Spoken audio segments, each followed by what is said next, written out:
Avdiivka direction. Okay, let's get in. 1, 2, and we're in.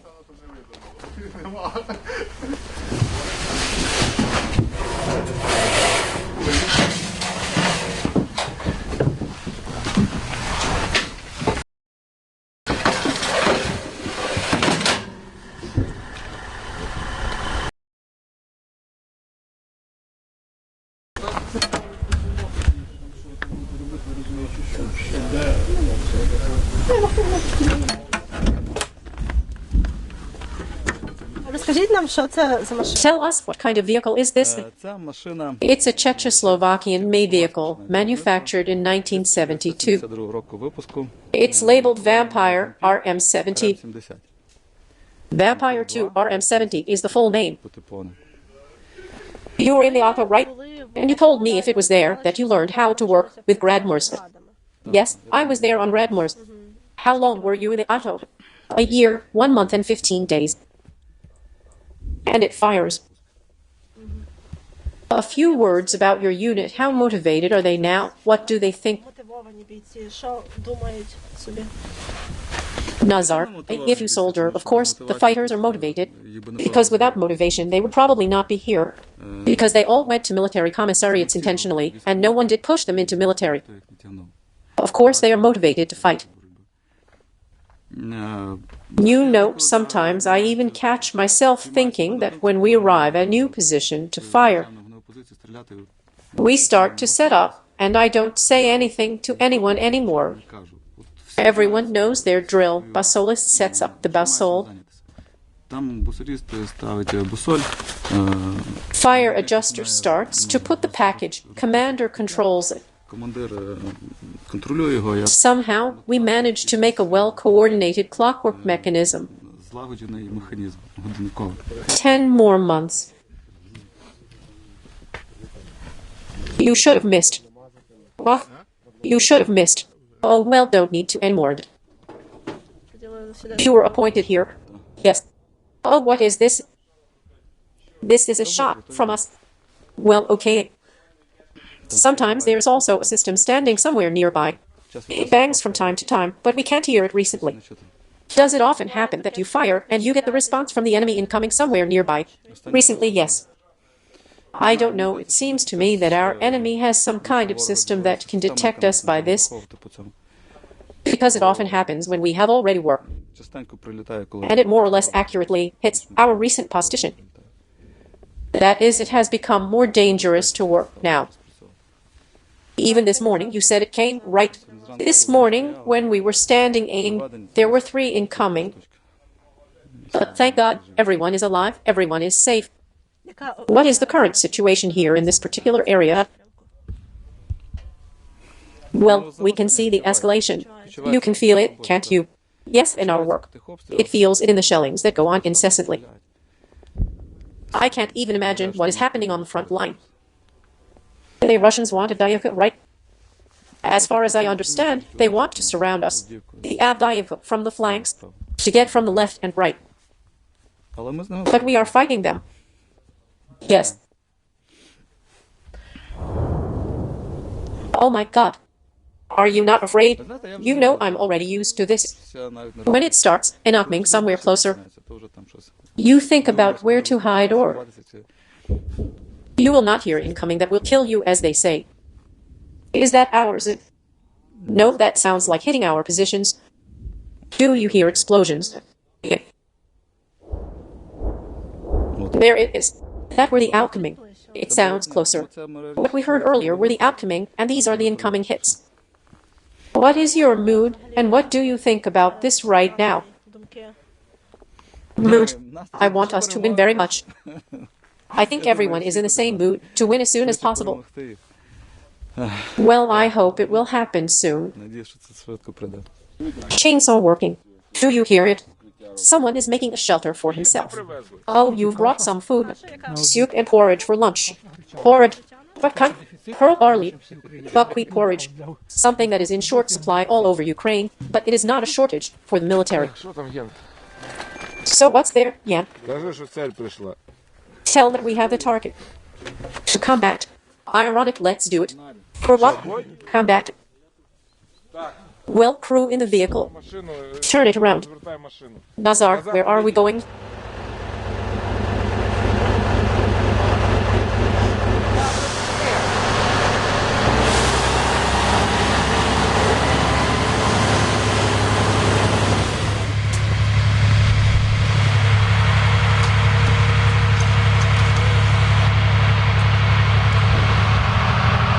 $3,900.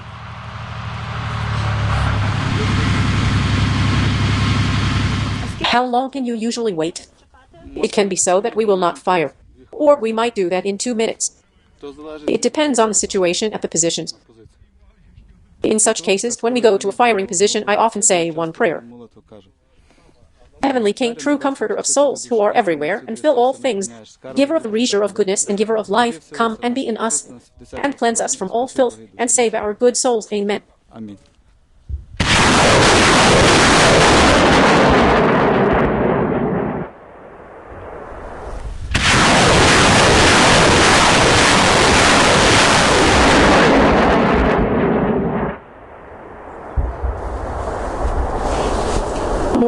Adjusting ones, probably. Please subscribe and press the bell button. I'll tell you. There's my dugout and groups of comrades. Half the battery is here. And there's one more dugout. Let me show you. Here it is. Are they two-story? Yes. We have 13 people living here. Veneto mattresses, wow.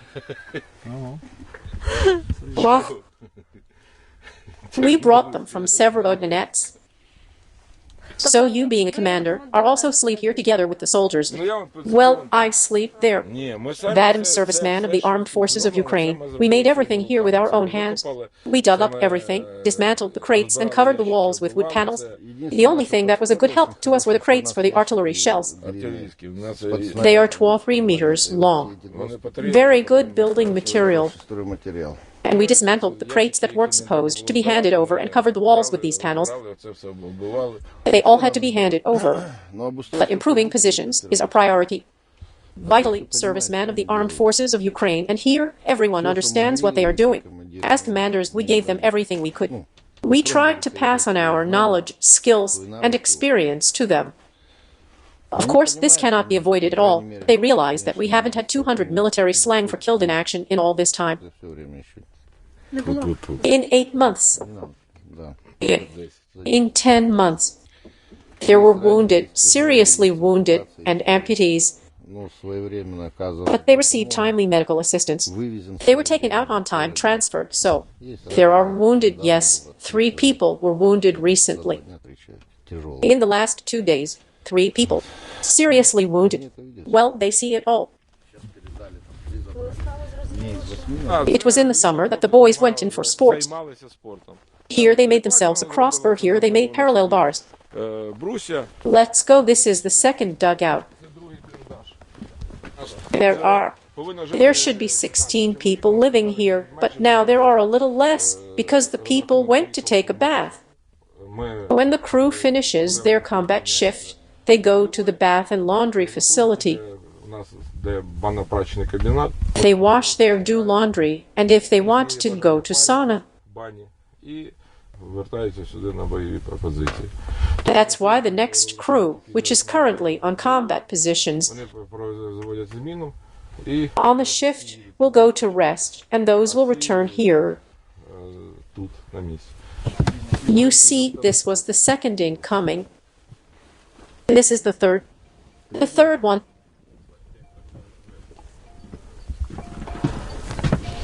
Does this usually happen after you fire, or it depends? They could just shoot for no reason. Maybe they saw something. They could have seen that we were there judging by tracks. Anything can be.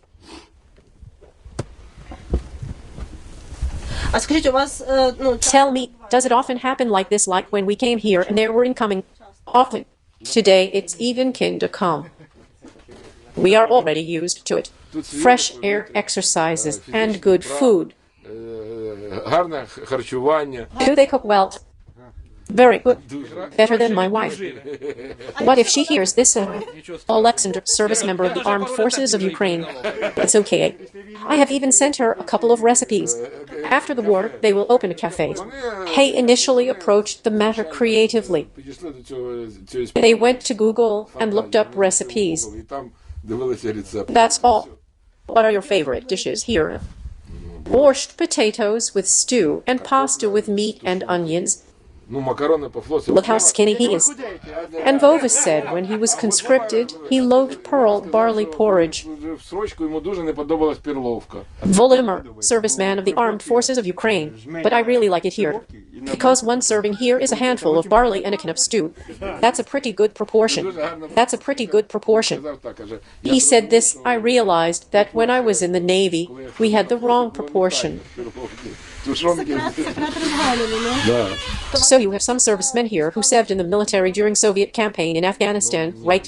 Well, me and a deputy commander for moral and psychological support. And one of the commanders of the unit. All three of us were in Afghanistan. Could you, with your education and experience, easily master the weapons that are here? Well, it's Soviet. Is that the one you used? Well, yes. Almost everything is the same.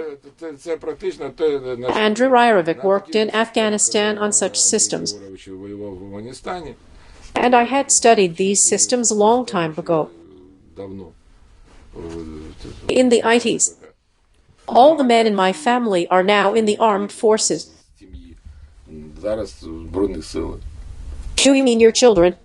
Well, my son is serving. In July, he was conferred upon an Order for Courage, 3rd class. One brother is a captain in the armed forces. The younger one is a major. He's fighting in Zaporizhzhia region. My nephew is a lieutenant, serves in air defense. He is currently stationed somewhere in the west of Ukraine. So you have a military family, right? It turns to be. Where does your son serve now? Missile troops. He's a sergeant. Following in your footsteps. No, he did not want to. I mean joining the military. Well, in that sense, yes. Almost everyone is in the military now. So now we have all. I have everyone at the war now. We are in a fighting mood. Why not? We have basically everything we need. We have everything we need. And if only we had a beauty. And if only we had a beauty. And so we have our supply of food arranged. Everything is in order at the firing positions. As I said, we need more shells, so that we could go out and give them a good beating. To hit them once, so that they would think for a month or two whether they should go to that forest or not. Да, щоб один раз вигрузили, щоб вони потім ще місяця два-три думали, стоїть їм там збиратися в тому лісі чи ні. The Russians should pack up and go home. Yes, and it would be better if they packed up and went home. They might survive doing so, and preferably in plastic bags. Preferably in plastic bags, so that there will be no more like that.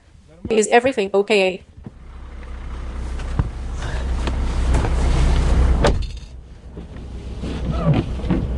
Journalist Diana Butsko, camera and editing Dmitro Honcher,